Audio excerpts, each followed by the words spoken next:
They always say hindsight is 20/20, but I don't think I was ever truly blind. Just cautious with my hope. Maybe too generous with my patience. From the beginning, I knew my husband had a close relationship with his mom. Some people find it sweet, a man who calls his mom regularly, takes her to brunch on Sundays, buys her little things just because. But this wasn't that. This wasn't soft sentiment. This was something else entirely. He'd talk about her like she was the gold standard for every woman. The way she cooked, the way she managed money, the way she always knew what to do when things got tough. At first, I thought it was just his way of trying to be affectionate, honoring the person who raised him. But then things started to stack. Not in dramatic movie-style ways, just quiet little moments that left a bad taste in my mouth. Like when he hesitated to add me to the house deed even though we bought it together. Or when he refused to merge our bank accounts, saying it was easier to keep things separate. He said he trusted me, that it had nothing to do with me, and that his mom had always taught him it was smarter this way, just in case. Just in case. I remember how I felt the first time he said those words. We were maybe 2 years into the marriage, sitting in the car after dinner with his family. I'd made an offhand comment about how some friends were getting a joint savings account together for a vacation fund. Something light, casual. He said it so matter-of-factly. We probably shouldn't combine finances like that, just in case. I asked what he meant and he shrugged, said it was always good to be prepared if things didn't work out. He wasn't saying he expected things to happen, just that being smart wasn't the same as being pessimistic. I let it go at the time, told myself it wasn't worth fighting over, that people have different comfort levels when it comes to money. But it sat in the back of my mind like a loose nail on the floorboard. Every so often, I'd step on it. There were other things too. His mother always asked weirdly specific questions when she visited. About our mortgage interest rates, my salary, whether I had any debts in my name. She never asked in a hostile way, always under the guise of small talk. But there was a pattern, one I couldn't ignore.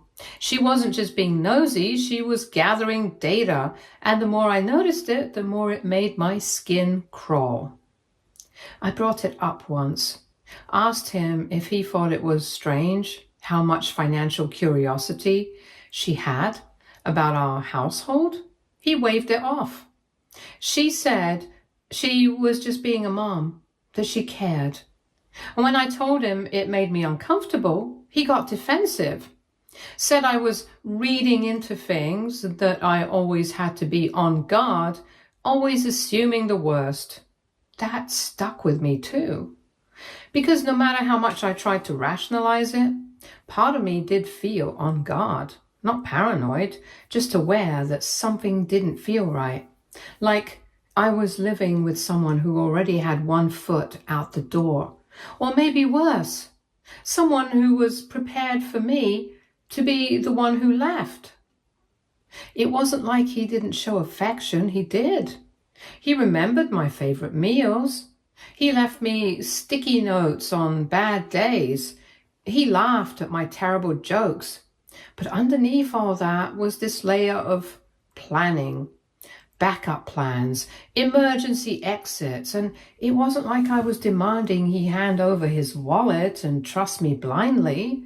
I'm not a fool. I built my own career. I had my own savings. I wasn't asking for a piggy bank. I just wanted to feel like we were on the same side.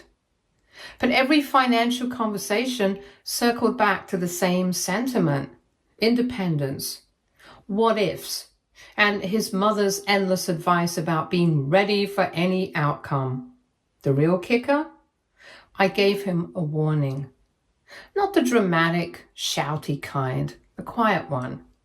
One night after dinner, I told him very plainly that if he ever prioritized his mother's paranoia over our partnership again, really chose her worldwide over mine, I take that as him choosing his future without me. He said I was being unfair, said I didn't understand what it was like to grow up around instability, that his mom had built everything she had from the ground up after his dad bailed on them, and that all her advice came from scars I couldn't see. Maybe he was right. Maybe she was scarred. But that didn't give her the right to map her trauma onto our marriage. And it didn't give him the right to follow her lead like I was just a temporary detour in his life. I should have pressed harder then. I should have taken his reaction as the warning it really was. But I didn't. Instead, I swallowed the feeling, the knot in my stomach, the tightness in my chest, and told myself it would all settle once we were on firmer ground. Except we never were. And deep down, I think he liked it that way because in his mind, it meant less risk, less vulnerability, less chance of losing if things ever went sideways. What he didn't realize was that by preparing so hard not to lose, he lost me anyway. And the worst part? He wouldn't even realize it until it was too late. Update 1. I found a receipt. A stray paper lodged inside a hardcover book I'd picked off the shelf in the guest room while cleaning. I was wiping the bookshelf, flipping through pages out of habit when it fell into my lap. A printed transfer receipt from his bank, dated 6 months prior. The amount? Nearly his entire savings. Transferred to an account under his mother's name. It felt like something inside my chest buckled. I stared at the paper, willing it to make sense, convincing myself it had to be a misunderstanding, a typo, maybe a co-owned emergency fund, something he forgot to mention. But even before I opened my laptop and started pulling up statements, I already knew what I'd find. He had cleared out his savings, not a cent left. The transaction trail was clean, deliberate and quiet. No joint accounts, no conversation, just gone. I didn't confront him right away. I needed a full picture. I logged into every portal, downloaded every statement, every time-stamped receipt, printed and highlighted until my dining table looked like an audit zone. There was no mistake. He had planned this meticulously, incremental withdrawals followed by one final bold transfer. That night, he came home humming like nothing had changed, dropped his keys in the bowl, kissed my cheek, complained about traffic, made dinner plans, all while I sat on the couch staring at him like he was a stranger. I waited until after dinner. I didn't want him to twist it into another one of those you ruined the evening kind of arguments. When we were in the living room, lights dim, TV humming low, I slid the folder across the coffee table towards him. His eyes narrowed. He asked what it was. I told him to open it. He did, quietly, slowly. His eyes scanned the top page, and I watched the color shift in his face. Not panic, just that slight tightening around his mouth, like a child caught halfway through stealing candy, but still thinking he could lie his way out of it. He asked where I got it. I told him it didn't matter. He asked why I was snooping through his things. I asked if he was seriously trying to turn this around on me. If he actually thought the real crime here was my curiosity, not the fact that he had transferred our future into an account I had zero access to. He said it wasn't our future, it was his savings. I stared at him, floored. I reminded him we'd been married for 5 years, that everything we were building, our mortgage, our life plans, the supposed retirement trips we used to dream about, they all depended on us acting as a team. That he had lied by omission. He said it wasn't lying, he just Didn't share everything. I laughed. I couldn't help it. A bitter, exhausted laugh. Then I asked him why he did it. Why he thought moving every cent into his mother's account behind my back was okay. He didn't even hesitate. He said it was precautionary, just in case we divorced. I went still. He said it like it was completely normal, like people should always be prepared for their marriages to fail, like I should have been impressed by how proactive he was. I reminded him I had warned him, told him once before, that if he ever made a decision that showed he was planning to protect himself instead of trust us, it would be the death of this marriage. He shrugged, said he didn't mean anything by it, that his mom told him it was just being smart, that it wasn't like I'd earned that money or was entitled to it. He said it was his nest egg from before we got married, and it continued on after, and he didn't want to risk losing it. I asked why he even married me if he had already decided I was a risk. He said everyone prepares for the worst, that it didn't mean he didn't love me. This was the moment I realized something brutal. Love, to him, had always come with clauses, disclaimers, fire exits. There was never a version of this relationship where he wasn't already halfway out the door with an emergency bag packed. He kept trying to justify it, said things like, I didn't know how you'd react. It's not like I spent it. I could have told you eventually. Eventually. I asked him what the plan was if we never divorced. Would he just leave it there forever and let his mother control our financial safety net? He didn't answer. I pressed harder. I asked if he thought she would actually give it back if something happened to him. If we needed it for medical emergencies, a down payment on a second home, retirement. He said, of course she would. I asked him if he got that in writing. He blinked. I asked if the account was jointly held, if his name was even on it. He said no. I told him flat out, then it wasn't his money anymore. It was a gift, and he had no legal standing to reclaim it. He tried to backpedal then, said he'd talk to her and have it transferred back, said it was just temporary. I stood up and told him not to bother because it wasn't just about the money.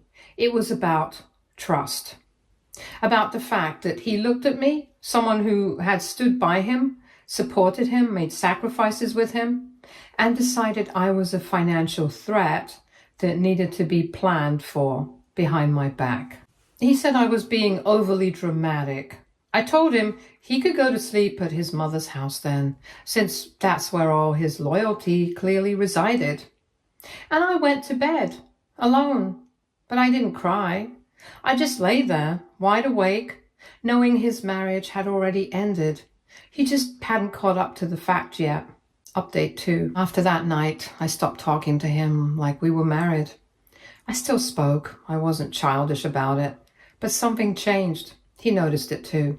The way I responded to him with short nods instead of full thoughts. The way I stopped waiting for him to come home from work or asking about his day or even bothering to sit next to him on the couch. We weren't arguing. We were done. Quietly, flatly done. He thought I needed time. I didn't. What I needed was a plan. And I wasn't going to make the same mistake he did, assuming trust could coexist with secrets. I called a lawyer the very next day, took an early lunch from work, sat in my car with the engine off and had one of the most sobering 45-minute conversations of my life. I laid it all out. The secret transfer, the lack of transparency, the gaslighting. My lawyer didn't flinch. She'd heard it before. Not this exact story, but the pattern.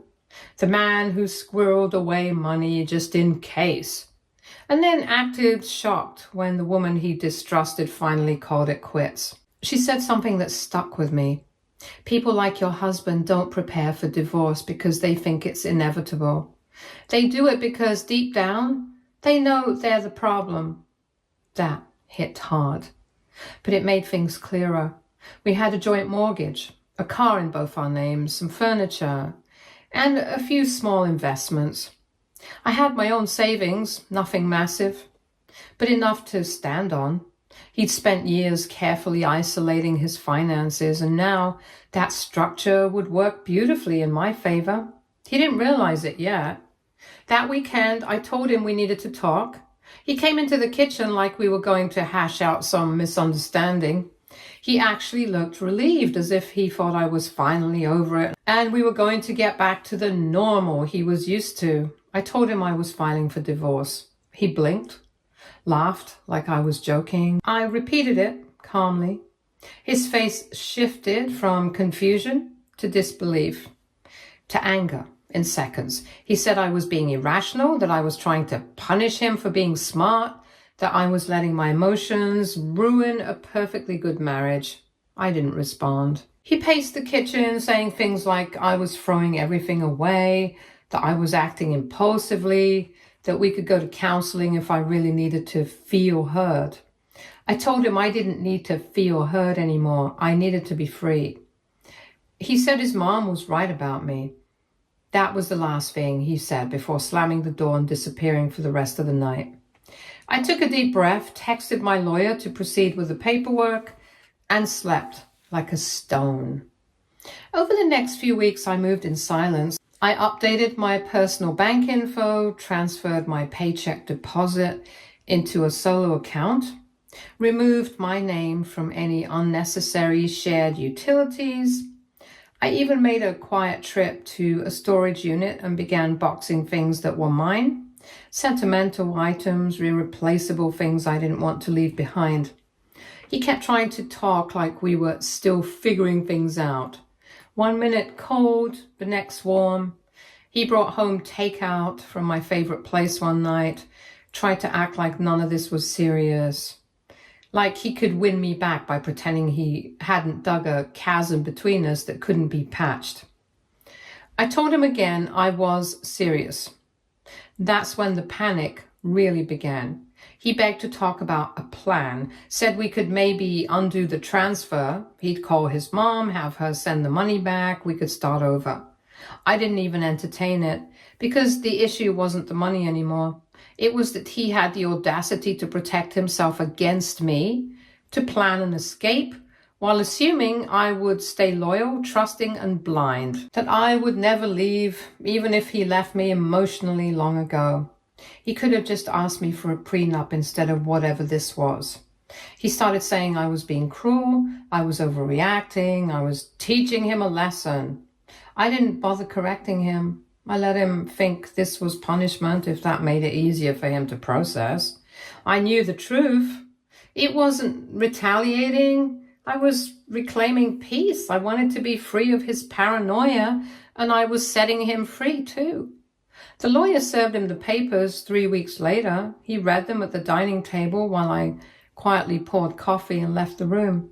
I didn't need to see the tantrum. I already knew how it would go. I heard the chair slam back, the paper crumble, the faint muffled curse as he paced in the kitchen, finally understanding this wasn't a bluff. It was real. He followed me into the hallway, holding the papers in his hands like they were a personal betrayal. He said he couldn't believe I'd actually go this far. I asked him if he remembered the moment he wired his money to his mom. He said it wasn't the same thing. I told him it was exactly the same thing. He planned for the end. I just decided to meet him there. Update 3. 2 days after the papers were served, he called his mother. I didn't hear the whole conversation. I wasn't eavesdropping. But he paced up and down the hallway like a caged animal, talking low at first and then louder, sharp with frustration. A few phrases drifted through the closed office door. You said it was temporary. I need that money now. No, I'm not joking. There was a pause. Then his voice stunned. What do you mean it's gone? I didn't need to hear anything else. I went about my evening, folded laundry, played something light on TV in the background. I'd seen this coming, not because I had any inside knowledge, but because this was exactly how his mother operated. She was all smiles, all softness until you wanted something back. Then suddenly her memory would fade, her generosity would expire. When he finally emerged, he looked shaken, pale, his mouth open like he wanted to say something, but instead he just sat on the couch and stared at the floor. I didn't ask. He told me anyway that she wouldn't give it back, that she said it had been a gift, not a holding favor, that she'd used some of it for renovations and relocation, the rest into things she couldn't exactly undo. Her words, not mine. She hadn't even denied it. She simply redefined the story in her favor. He looked at me like he expected sympathy or maybe some reassurance that she'd come around, that I'd help him sort it out. I offered none. Instead, I reminded him, "You gave it away." He said he didn't think she'd do this. I asked him what made him think she was loyal to him when her only loyalty had ever been to control. He muttered something about talking to a lawyer. I told him flatly it wouldn't matter. There was no written agreement, no legal documentation, no designation of the money being held in trust. She could spend it, sit on it, shred the proof, and legally he'd have no leg to stand on.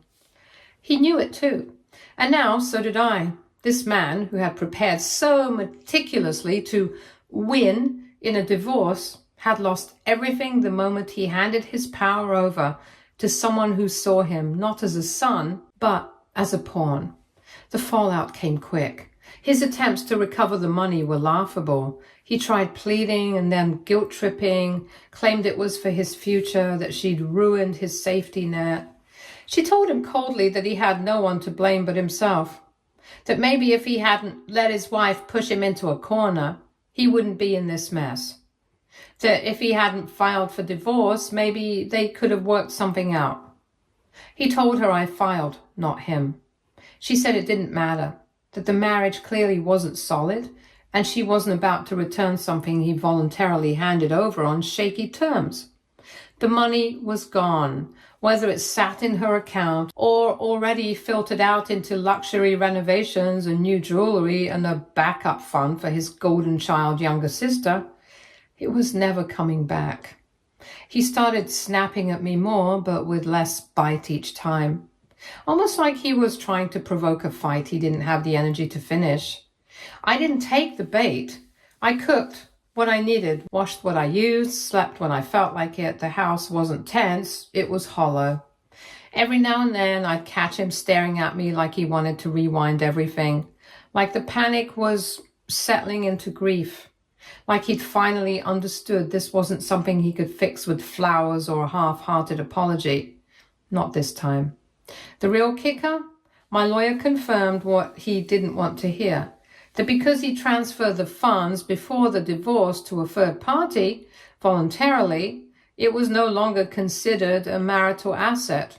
He couldn't claim the money as part of our division of property. He'd protected it so well that now even the courts couldn't help him.